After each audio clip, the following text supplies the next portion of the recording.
can you envision your ultimate goal, and how does your vision guide your decisions and your actions in your career? I do not envision my ultimate goal. I have no idea what that's going to be.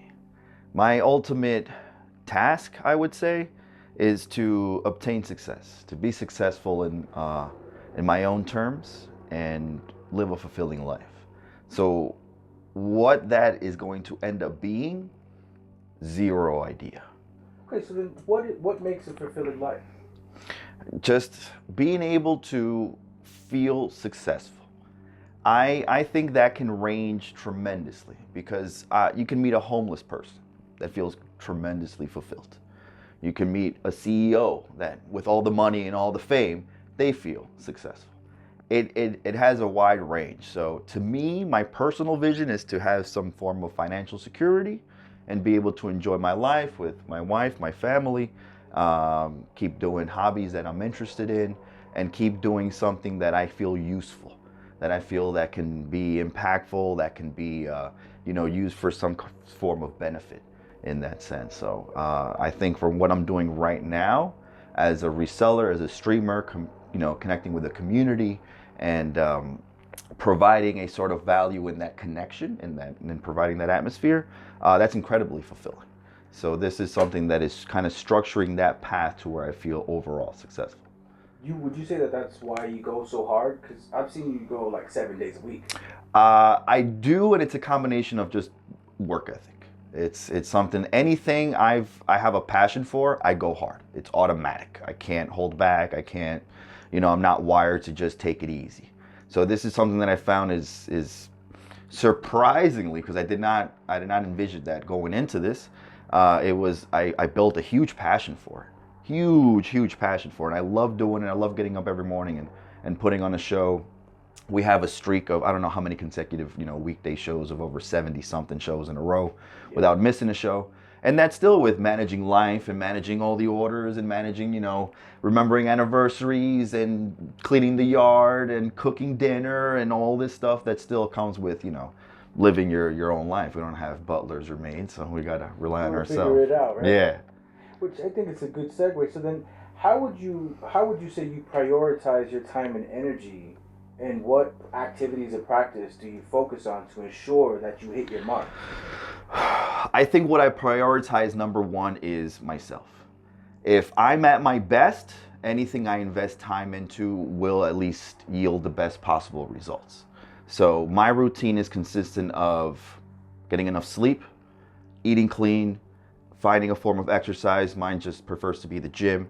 And, all the little hacks they tell you, get some sunlight, a couple of vitamins, a little meditation, breathing exercises. So if I'm running at the most efficiently possible, then everything I'm going to take on should yield the most beneficial, or the most progressive state that it can come in. If I'm doing things half-assed, if I'm doing things because I'm half asleep because I only got 3 hours of sleep, if I'm doing things where I feel already overwhelmed and tired, or because let's say you're not in great shape, you wear down and you wear out faster, those are things that if I have more endurance, if I have more energy, if I have more cognitive function, I fast a lot. Fasting is great to keeping your mind clear and staying sharp and getting on top of things. So all that combined, I've kind of experimented with my body to see what works the most efficient and what produces the most results. And that is how I prioritize my time. So I make sure I go to the gym at least 3 to 5 times a week. I make sure I fast every day. I either eat once a day every 24 hours, or I do 2 meals, but I have a long intermittent fasting window. And then beyond that, it's making sure the show's done, the orders are packed, I hit the gym, take care of the groceries, come home, make lunch, get everything organized, and then either take on another show or go restock inventory or go do all that. But if I'm at my sharpest, it's all gonna be a lot more efficient.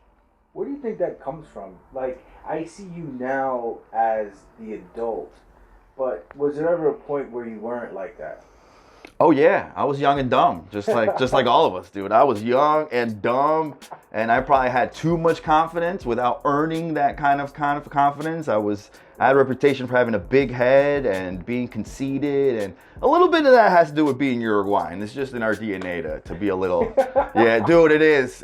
Most Uruguayans I've met are not the coolest. Just like, yo, you're my people, fuck. Yeah. But it was just that I was a popular kid growing up. I was a little bit of a bully.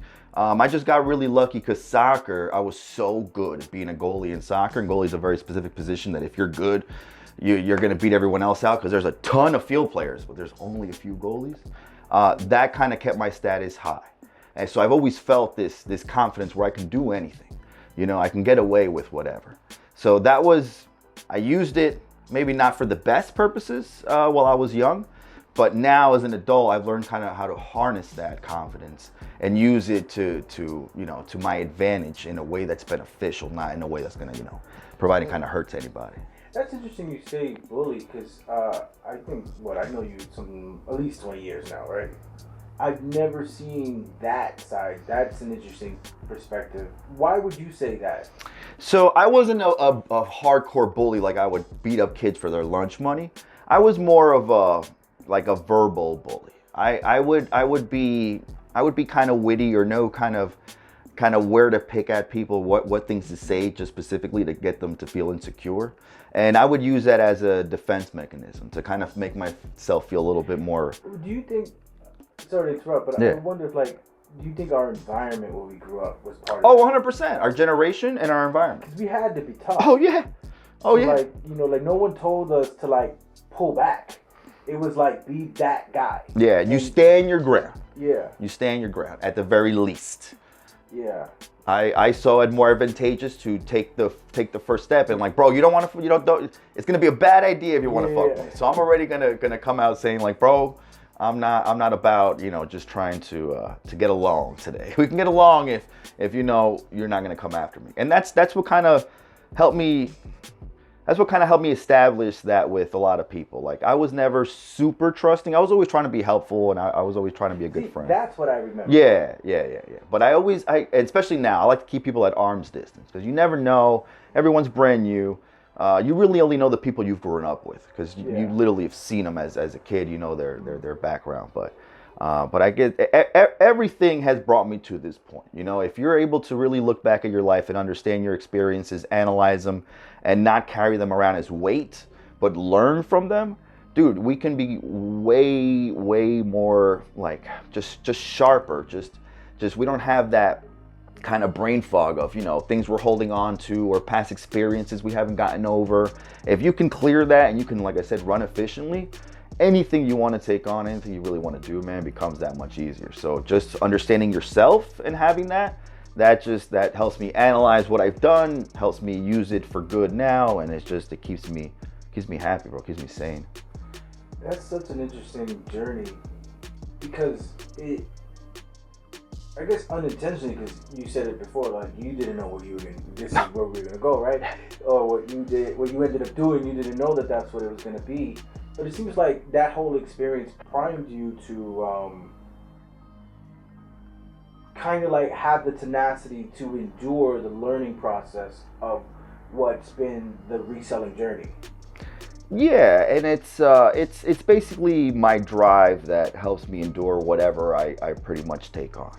So I've trained myself. I've tried to acquire more skills to be a more efficient human, a more useful human, and that all basically compounds over time to having more direction, having more discipline, having more confidence.